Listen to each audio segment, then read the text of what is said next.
Hi, welcome to this video on Tablib. So Tablib is a Python library that basically can handle simple tabular data easily. So in this small series of videos, what I want to do is just to explain what you can do with Tablib, give you the basic functionality to working with Tablib, importing, exporting, working with the datasets, and also talking about dynamic columns and formatters, which are two of the more convenient features that you have in Tablib. But first of all, just what is Tablib? So the Python library Tablib basically helps you to work with small tabular datasets pretty easily in Python. So you can import and export a variety of standard data formats like comma-separated files, JSON, Excel, HTML tables, and a lot more. So more formats include YAML files, LaTeX tables, and so on. So basically, most of the common file formats that you would use for tabular data, you can easily convert between them with Tablib and also do some simple processing of the data. So first of all, it's nice to know when you should use Tablib. So it's super nice for relatively small datasets, and after all, it is a library that is both pretty simple to understand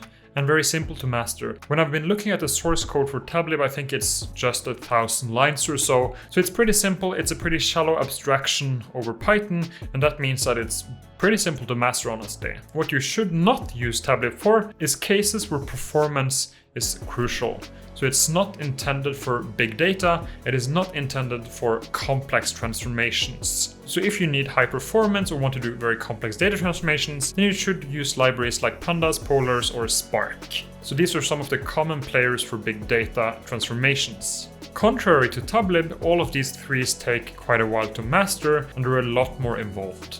So if you only need to do some simple transformations, do some simple importing and exporting in different formats for tabular data, then Tablib is super nice, lightweight, and easy to master. So just for this small course, I've just divided this into 5 videos. In the first video, we'll install Tablib, look at some of the very basic functionality for manipulating data within it. And then in the second video, we'll look at imports. Video 3 is exports, and video 4 and 5 are some of the more convenient features that Tablib also offers. This is dynamic columns and formatters. So I'm super excited for this. I honestly love Tablib a lot. It's super simple and it's really convenient. So let's just start by heading over to the documentation page for Tablib just to take a look. So here you can see the documentation page for Tablib. I'll link this in the description of the video, of course. And here you can see that it describes itself as a format agnostic tabular data library written in Python. It allows you to import, export, and manipulate tabular datasets, and some advanced features are listed here. I won't go through all of them, but I will go through dynamic columns and also formatters. So if you scroll down a bit here, you can see the user guide. Here is some introduction about the philosophy, and it's basically boils down to keeping things simple. And just for the installation wise, it's nice for you to know that you can use a typical pip install to install it. I would suggest to use this one here, because then you get all the possible formats. This is, as they say, equivalent to HTML,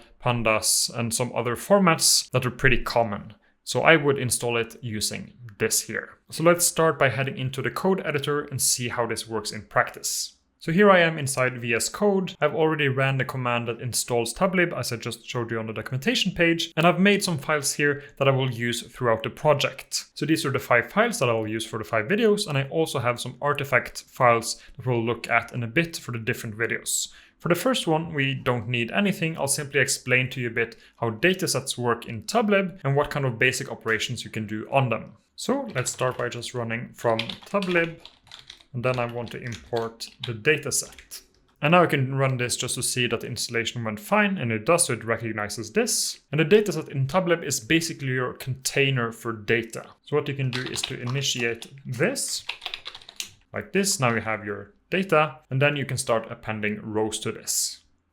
Let's just say that we want to append some information here. Let's just say that we have our name here, and then maybe we have a phone number, just making us some numbers here. Let's just do one more append here as well. Let me just copy it. Let's do Erik and Stina and have a different number like this. Now we have appended some data, and now we can print it out to just see how this looks. And then you can see here that we got Eirik and a number and Stina and a number, and also kind of notice that some automatic formatting here has been done. So you have this kind of tab sign in between, and they are on different lines and so on, so it is actually pretty readable. So you do get a nice printing when doing this. So the type of this is obviously a dataset. If you want to convert it to more pure Python, then you can just take your data and then do the dict. And then you get it back in a more familiar format here. So actually, if you just check the type of this, like this, and run it, you can see here that you get a list of lists here, basically. This can be a bit confusing name-wise because you might expect that for something called dict, you will get a Python dictionary back. This is not the case. You get a list of lists. But in any case, that's something you can do. Let me just remove this. And one thing that is important now is that we don't have any headers for this data. So what I can do is simply add that. That's as simple as taking data and going to the headers. And this is something I can now just modify. So let's make this a bit more clear. This is the name, and this is phone number, something like this. And now if I just run it again and print it, you can see that we get name, phone number, and some nice formatting here as well. So this is how to set up data if you want to add data manually. Typically you import data from a CSV file, as we'll see in the next video, and then you might want to add more data, and then this is how you would do it with the append method. Sometimes also you want to add more columns. So what you can do then is to take your data and then you can do append col here, which is appending a column. So let's just say that we want to append some ages. Let me just make up some numbers here. Then we can add the data. So we have 2 rows basically from before. We need 2 entries here. But then we can also just say that the header here should be age. So if I do that and print the data again, now things are a bit clustered. Here is the first one, here is the second, but you can see now that we have name, phone number, and age. So we can easily add more columns, as you can see here as well. So when you get data into Tablib, adding more rows or adding more columns is pretty straightforward. What you also often want to do is to select columns and rows. Well, that's pretty simple because if I just do data and do an index here, then I simply select that row. So this is selecting the first row. Since of course we're in Python, this is indexed as 0. And here you can see that if I change this, then you get the different rows. And you can see here that you get them back as a tuple. So you can use the index. You can also use slicing if you want to. So here I want everything from 0 up until, but not including 2. So that's basically row 0 and 1. And that's of course both of the rows in our case. So this is a way to retrieve rows. You can simply do it by index or slicing. And if you want to retrieve columns, then what you do is simply the following syntax. You use data, then you have brackets here, and then you mention the header name. So say I want age like this, and then you get back the list of the values, which is 8 and 15 in our case. So if you're used to either pandas or even just Python dictionaries, this probably seems very, very familiar. And now, since you can retrieve parts of the data, whether that's rows or columns, you can use basic kind of Python logic to work with this. So say, for instance, that I want the average age here. That should be somewhere around, I guess, 11 and a half maybe. Then how to do this is to just take the sum of what we had here, the sum of all the ages, and then divide it by the length of the same. Here we have this. Let's just print this out to see the average age. That's 11.5.